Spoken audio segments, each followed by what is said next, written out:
যারা রাজ্য সরকার তার কর্মচারীদের বিরুদ্ধে যুদ্ধ ঘোষণা করেছিলেন এবং সেই যুদ্ধ করতে গিয়ে তারা রাজ্য কোষাগারের লক্ষ লক্ষ টাকা অপচয় করেছেন, এখন সুপ্রিম কোর্ট চূড়ান্ত রায় দিয়েছেন এবং চূড়ান্ত রায় দিয়ে সুপ্রিম কোর্ট প্রকৃতপক্ষে রাজ্য সরকারের প্রতি অনাস্থা জ্ঞাপন করেছেন।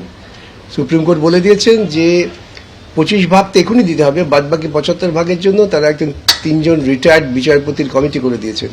এটা থেকে তো পরিষ্কার যে সুপ্রিম কোর্ট রাজ্য সরকার প্রশাসনের উপর ভরসা রাখেননি। তৃণমূল সরকার কি বলছেন আমি ভাবার দরকার নেই। আমরা আইনে লড়াই করে যেটা পেয়েছি, যা সুপ্রিম কোর্ট পর্যন্ত মান্যতা পেয়েছে, তা হচ্ছে এটা একটা ন্যায়সঙ্গত আইনসঙ্গত অধিকার। আজকে ডিএ বিষয়টাতেও সেই পর্বতের মুশিক প্রসব হলো, বাকি ছিল পাহাড় প্রমাণ, সেখান থেকে মুশিক প্রসব হলো। 40% বকেয়ার মধ্যে 4% দেওয়া হয়েছে। একটা কথা জানিয়ে রাখি, আজকের দিনে যখন কথাটা বলছি তখন কিন্তু এই কথাটা বলে রাখি যে সুপ্রিম কোর্ট আজকেই জানিয়ে দিয়েছে যে ডিএটা মানে কোনো দয়ার দান নয়, কারোর দয়ার মানে অপেক্ষা নয়, এটা কিন্তু অধিকারের মধ্যে পড়ে, আইন স্বীকৃত অধিকারের মধ্যে পড়ে। সেই আইন স্বীকৃতি অধিকারের জায়গাটাতে 40-এর মধ্যে 4 দেওয়াটা কোনো কৃতিত্বের বা গৌরবের কিছু নয়। ডিএ নিয়ে জাজমেন্ট দিয়েছে, হাইকোর্ট দিয়েছে, উনি মেনেছেন কিছু? তাহলে আবার কোর্টে হচ্ছে কেন? যারা কোর্টে কেস করছেন তারাও সান্ত্বনা পাচ্ছেন যে জিতে গেছি। পেলেন্টে কি হাতে 25% দিতে বলেছে, আপনার ধারণা দেবে? যদি দিয়ে দেয় তাহলে তো ঠিক আছে, আমার তো মনে হয় না তিনি দেবেন। বলেছেন যে এখন তো বিচার শেষ হয়নি, কিসের টাকা? বিচার তো কোনোদিন শেষ হবে না। আমাদের এই লড়াই চলবে, আমাদের সংগ্রাম চলবে, প্রতিবাদের এই লড়াই চলবে, প্রতিবাদের সংগ্রাম চলবে। সুপ্রিম কোর্টে ডিএ মামলায় বড় ধাক্কা রাজ্য সরকারের। লক্ষ লক্ষ সরকারি কর্মী ও অবসরপ্রাপ্ত সরকারি কর্মীদের নৈতিক জয়। ডিএ আইনি অধিকার স্বীকৃতি দিয়ে জানিয়ে দিল সুপ্রিম কোর্ট, বকেয়া ডিএর 100%ই দিতে হবে। নির্দেশ সর্বোচ্চ আদালতের, এখনই বকেয়া ডিএর 25% ডিএ দিতে হবে, নির্দেশ দিল সুপ্রিম কোর্ট। বাকি 75% বকেয়া ডিএ দিতে হবে ধাপে ধাপে। রাজ্য কমিশন সংঘাত একেবারে চরমে। এই মুহূর্তে যে খবর পাওয়া যাচ্ছে যে কড়া কমিশন, দিল্লি যেতেই হচ্ছে স্বরাষ্ট্র সচিবকে। ভিন রাজ্যে পর্যবেক্ষক হিসেবে প্রশিক্ষণের জন্য দিল্লি যাচ্ছেন স্বরাষ্ট্র সচিব। কথা বলবো, আমাদের সঙ্গে রয়েছেন আমাদের প্রতিনিধি রুমা পাল। রুমা, সরকারের পাঠানো বিকল্প তালিকা খারিজ হওয়ার পরই এটা স্পষ্ট হয়ে গিয়েছিল যে স্বরাষ্ট্র সচিবকে দিল্লি যেতেই হবে প্রশিক্ষণের জন্য। দেখো, আজকে এবং কালকে প্রশিক্ষণ রয়েছে এবং আজকে তো প্রশিক্ষণ হয়েছে, এবং অন্যদিকে জানিয়ে রাখতে নির্বাচন কমিশন কিন্তু কোনো অব্যাহতি দেয়নি। যেহেতু কোনো অব্যাহতি দেয়নি, সেই জন্য কিন্তু যাদের যাদের নাম রয়েছে তাদেরকে কিন্তু প্রত্যেককেই কিন্তু এই বৈঠকে, অর্থাৎ যে ট্রেনিং হচ্ছে পর্যবেক্ষকদের নিয়ে, যে তারা যে অসম, কেরল, পুদুচেরি, তামিলনাড়ু, পশ্চিমবঙ্গে যে বিধানসভা নির্বাচন রয়েছে, সেক্ষেত্রে কিন্তু এই পর্যবেক্ষকদের নিয়ে যে ট্রেনিং, সেটা কিন্তু অংশগ্রহণ করতেই হচ্ছে। সেই সুবাদে কিন্তু স্বরাষ্ট্র সচিবকেও সেখানে যেতে হবে। এবং যেহেতু কালকে কিন্তু এই ট্রেন রয়েছে স্বরাষ্ট্র সচিবের, এবং অন্যান্য যারা আইএস রয়েছেন, আইপিএস রয়েছেন, তাদেরকেও কিন্তু যেহেতু নির্বাচন কমিশন অব্যাহতি দেয়নি, সেই জন্য তাদের কিন্তু উপস্থিত থাকতেই হবে। অন্যদিকে জানিয়ে রাখি যে সারা দেশ জুড়ে সেখানে কিন্তু প্রায় 444 জন আধিকারিককে নিয়ে দুদিন ধরে এই বৈঠক হচ্ছে দিল্লিতে।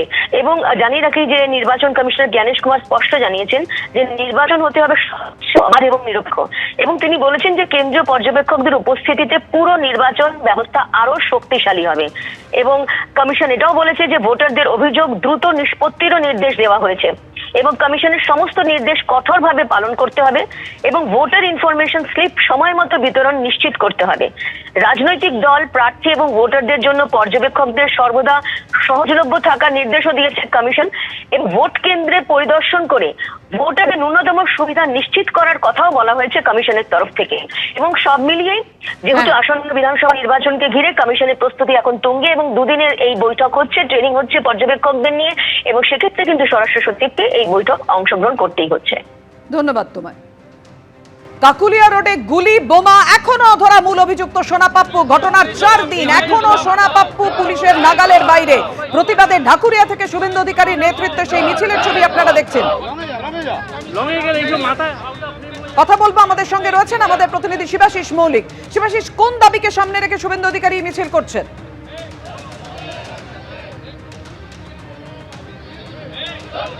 এই মুহূর্তে যে মিছিল ঢাকুরিয়া থেকে বেরিয়ে ক্রমশ গোলপার্কের দিকে, রবীন্দ্র সরোবর থানার দিকে এগিয়ে চলেছে, যার পুরোভাগে রয়েছেন রাজ্যের বিরোধী দলনেতা শুভেন্দু অধিকারী। সেই প্রত্যেকী মিছিল থেকে যে স্লোগান উঠছে তাতে দেখা যাচ্ছে হাতে প্ল্যাকার্ডে লেখা রয়েছে অবিলম্বে সোনা পাপ্পুর গ্রেপ্তারি চাই। অর্থাৎ এই কাকুলিয়া কাণ্ডের যে মূল অভিযুক্ত সেই মূল অভিযুক্তের অবিলম্বে গ্রেপ্তারি চেয়ে কিন্তু বিজেপির পক্ষ থেকে আজকের এই মিছিল, যার পুরোভাগে রয়েছেন রাজ্যের বিরোধী দলনেতা শুভেন্দু অধিকারী। তিনি নিজেই স্লোগান তুলছেন এবং মাধ্যমিক পরীক্ষা চলার কারণে কোন রকম মাইক ব্যবহার করা হচ্ছে না। আমি একটু স্লোগান শোনানোর চেষ্টা করব।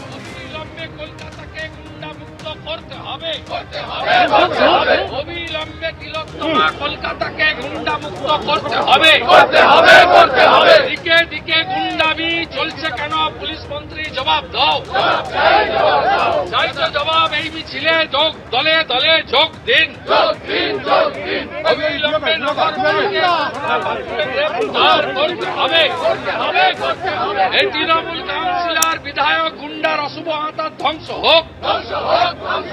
এই তৃণমূলের কাউন্সিলর বিধায়ক সোনা পাপুর অশুভ আত্মার ধ্বংস হোক।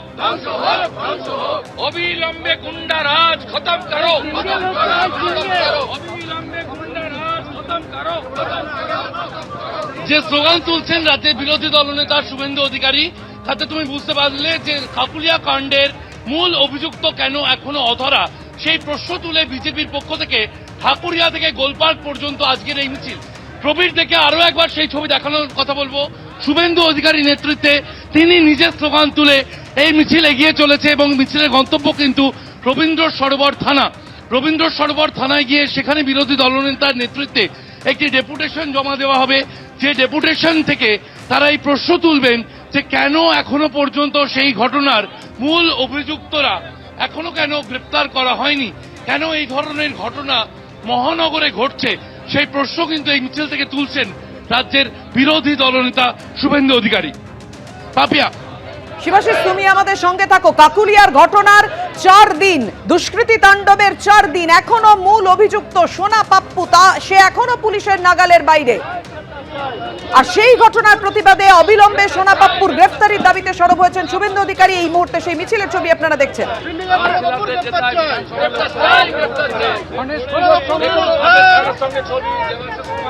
কি বলছেন শুভেন্দু অধিকারী? শিবাশিস,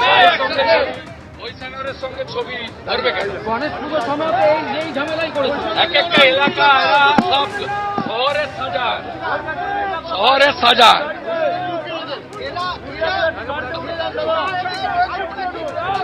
না হচ্ছে না, ভোট লুট করে না, সামনে বিধানসভার ভোট আবার লাগবে তো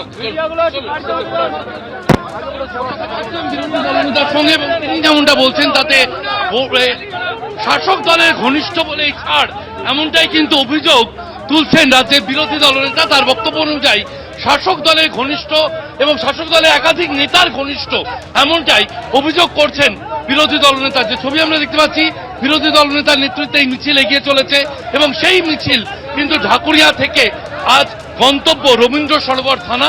সেই রবীন্দ্র সরোবর থানায় গিয়ে সেখানে তাদের অভিযোগ জমা দেবেন বিরোধী দলনেতা শুভেন্দু অধিকারী। পাপিয়া,